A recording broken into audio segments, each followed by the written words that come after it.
Bonne fin d'après-midi, tout le monde. À quelques jours de la fin de session parlementaire à Québec, la CAQ continue de vouloir faire adopter de nouveaux projets de loi.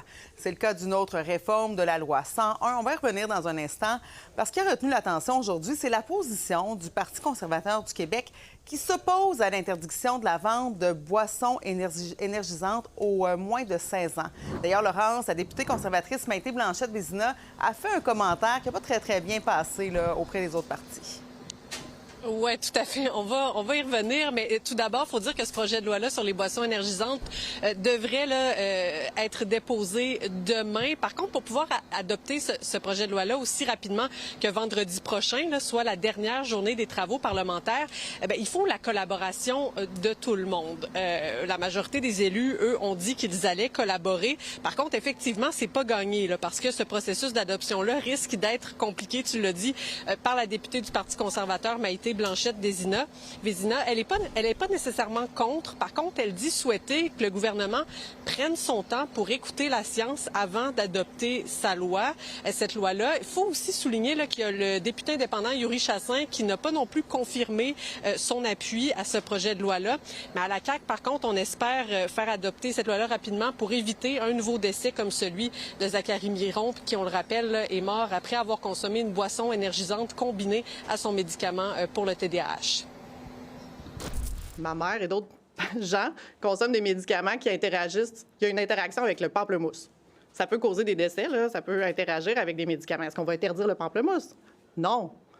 Là, je sais qu'on parle de la santé des jeunes et qu'il y a eu un décès. C'est tragique. Mais est-ce qu'on va utiliser la mort d'un enfant pour précipiter une interdiction? Je suis surprise parce que c'est pas une annonce, c'est pas un projet qui se veut économique, c'est un projet qui se veut pour protéger les jeunes. Puis on a travaillé ce dossier-là de façon transpartisane. C'est vraiment tragique ce qui est arrivé.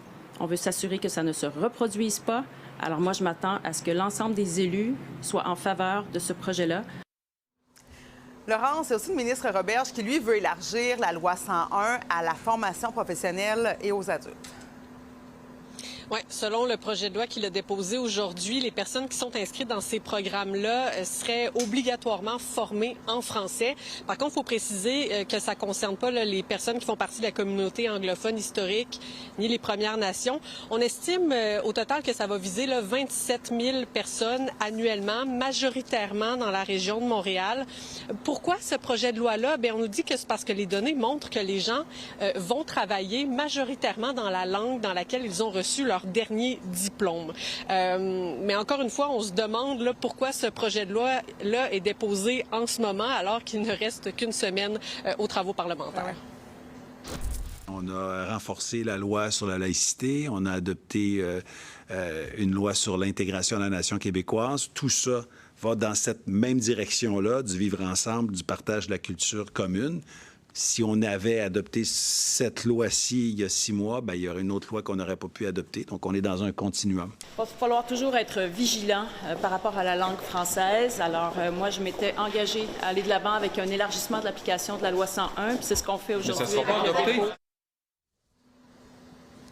Alors, c'est pas parce que l'été approche que ça ralentit ici au Parlement. Donc, on continue de déposer des projets de loi. On continue de faire des annonces aussi.